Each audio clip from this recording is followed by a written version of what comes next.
اللہ ان کو اجر عظیم عطا فرمائے. ان کی بھی جان ہماری جیسی ہوتی ہے. تم نے پیسے کو اپنی زندگی اور موت بنا لیا. پیسہ کمانا حرام نہیں ہے، جائز طریقے سے، حلال طریقے سے، دوسروں کی ہمدردی کر کے، خیر خائی کر کے. اب بھوکے مر رہے ہیں کچھ دنوں سے، واویلا کر رہے ہیں سوشل میڈیا کے اوپر. یہ اللہ کی پکڑ ہے تمہارے لیے.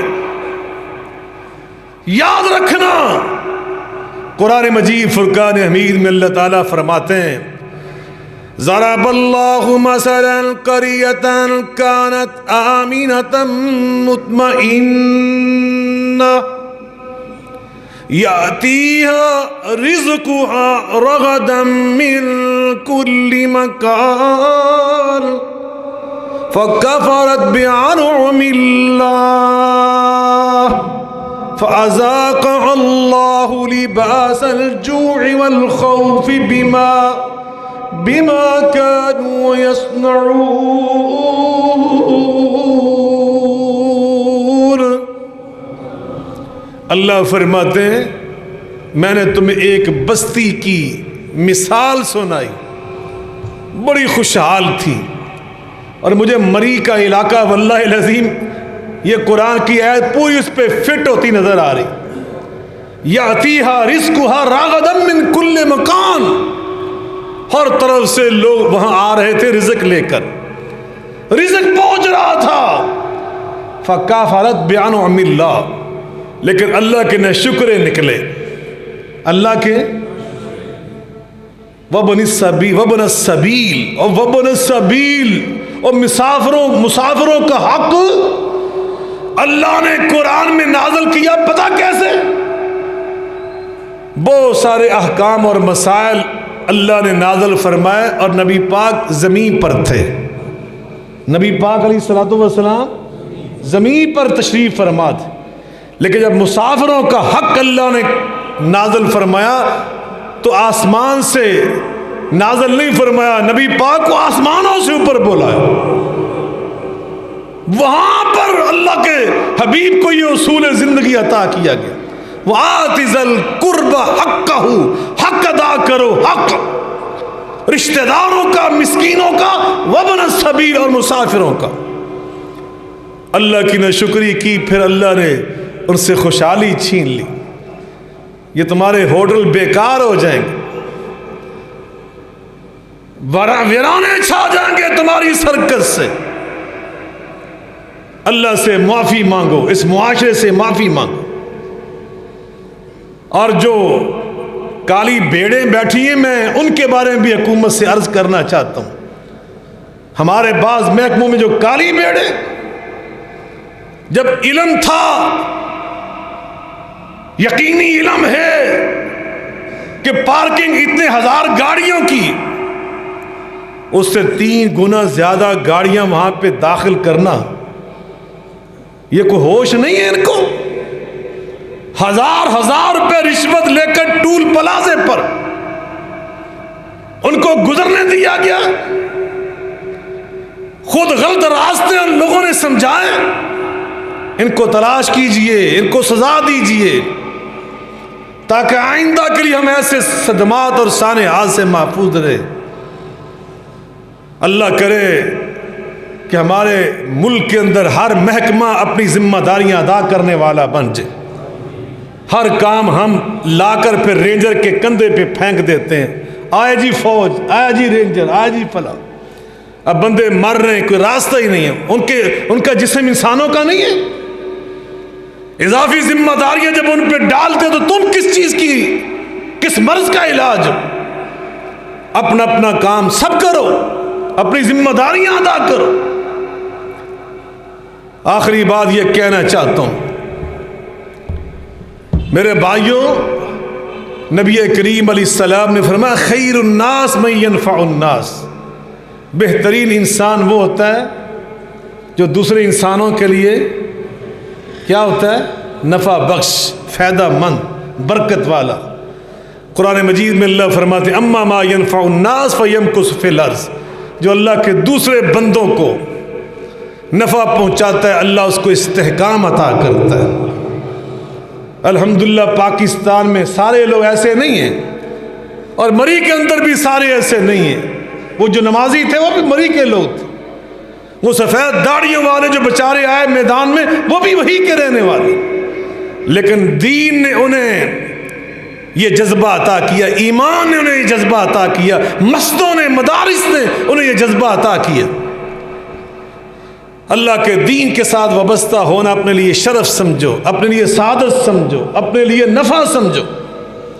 میرے بھائیوں، چترال میں جاؤ، گلگت میں جاؤ، بلتستان میں جاؤ، سکردو میں جاؤ، جا کے دیکھو الحمدللہ وہاں بھی پاکستانی لوگ رہتے ہیں۔ ابھی میں سکردو میں گیا، آپ حیران ہو گئے، بہت بڑا علاقہ ہے۔ سکردو کی جیل میں بہت بڑی جیل ہے، اور اس جیل میں پتہ کتنے قیدی تھے؟ صرف 2 قیدی تھے۔ بڑی جیل میں صرف 2 قیدی، کہ وہاں پہ جرم ہوتا ہی نہیں، زیرو ہے، زیرو، نہ وہاں پہ قتل، نہ وہاں پر برائی، نہ جیب تراشی، نہ چوری، نہ ڈکیتی۔ علم ہے وہاں پر، لوگ پڑھے لکھے ہیں، تعلیم یافتہ، اور وہ بھی پاکستان کا حصہ ہے۔ آپ کہیں پھنس جائیں تو 100 بندہ آپ کی مدد کے لیے وہاں پہ آئے گا۔ اللہ تعالیٰ یہ ماحول پورے پاکستان میں پیدا کرے، یہ خوشبو اللہ تعالیٰ عام کر دے، اور اس چیز میں وہاں کے علماء کا بہت بڑا کردار ہے، دینی اداروں کا بہت بڑا کردار ہے۔ اللہ تعالیٰ ہمارے بھی اس ماحول میں جو دینی مدارس ہیں ان کو مضبوط کر دے۔ ہماری تعلیم گاہیں، جو سکولز ہیں، کالجز ہیں، یونیورسٹیز ہیں، ہم نے تو سارا کا سارا مادی سسٹم بنا دیا، ہم نے تو تعلیم کو بھی پیسہ کمانے کا ذریعہ بنا دیا۔ یہ کوئی پیسہ کمانے کا ذریعہ تھا یہ تعلیم یا ایجوکیشن؟ تعلیم و تربیت کو خدا اللہ کے لیے الگ کرو ان چیزوں سے۔ ہر چیز سے پیسہ نہیں کمایا جا سکتا۔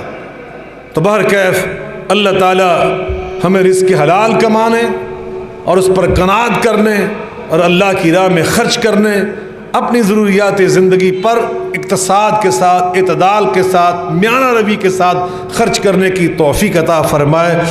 اللہ اپنی مخلوق کے ساتھ ہمیں بھلا کرنے کی توفیق عطا فرمائے۔ وآخر دعوانا